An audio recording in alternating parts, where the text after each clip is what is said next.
Where your treasure is, there will your heart be also. God has given us unlimited treasures in His Word. Every time we open it, we can discover a new treasure or admire an old one. What will we find today? Here's Carla Early with Treasure Hunt in the Word. Once when I was in college, I had an interesting experience.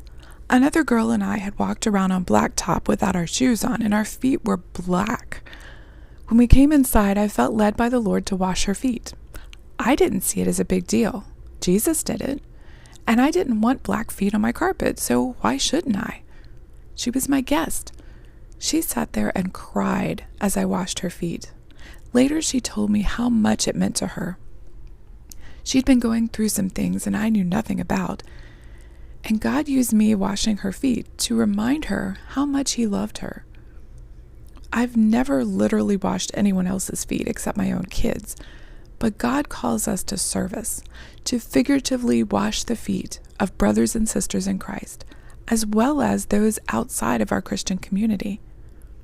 After all, Jesus washed the feet of Judas, and the devil had already gotten Judas over to his side, so Jesus was technically washing the feet of an enemy.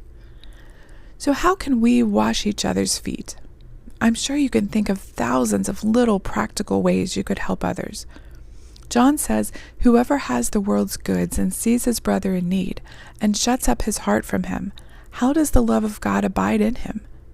Let us not love in word or in tongue, but in deed and in truth." We get really good at this. We bring casseroles when somebody gets sick or has a death in the family. We send cards, call, text, and ask, "What can I do to help?" We mow our neighbor's yard, pick up their mail and paper while they're gone, feed their cat. But what else can we do? We can pray for one another. Now, as Christians, we're really good at saying, "I'll pray for you," when someone shares a burden with us. But I think often it's because we can't think of anything else to say. And if we're honest, that promise to pray for that person often gets forgotten, especially if we don't write it down. Why not pray for that person right then and there? Lay the burden at Jesus' feet together. Another thing I've found helpful is setting an alarm on my phone. My friend has a particularly worrisome doctor's appointment at 11 or a job interview at 1. I don't have to rely on my own forgetful brain to remember it. I can set an alarm to remind me. Then I can text my friends some hearts and praying hands, and they can walk in there completely confident, knowing that they have prayer cover. Another way to wash people's feet, especially our enemies, is to forgive them. We can forgive them because Jesus forgave us. Easy to say, hard to do, right? Washing someone's feet may mean submitting to them in love, as Ephesians 5:21 says, in the fear of God. Paul talks about spouses submitting to one another and loving each other, children submitting to parents, servants to masters. Then in Philippians 2, he tells us, "Let nothing be done through selfish ambition or conceit, but in lowliness of mind, let each esteem others better than himself." Washing another person's feet may also look like encouraging others and providing them opportunities to serve. Hebrews 10:24 says, "Let us think of ways to motivate one another to acts of love and good works." Help a new Christian find ways to plug in at church, create jobs for youth and even younger children to do, so that they can serve the Lord like the adults.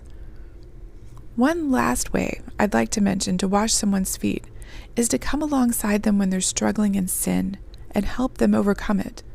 Galatians 6:1-2 says, "Brethren, if a man is overtaken in any trespass, you who are spiritual restore such a one in a spirit of gentleness, considering yourself, lest you also be tempted. Bear one another's burdens, and so fulfill the law of Christ." Judging, gossiping, or ignoring people's sins doesn't help. Coming alongside, guiding them, helping them stay accountable does help. How can you wash the feet of someone today? How can God use your service to shine His light into people's lives today?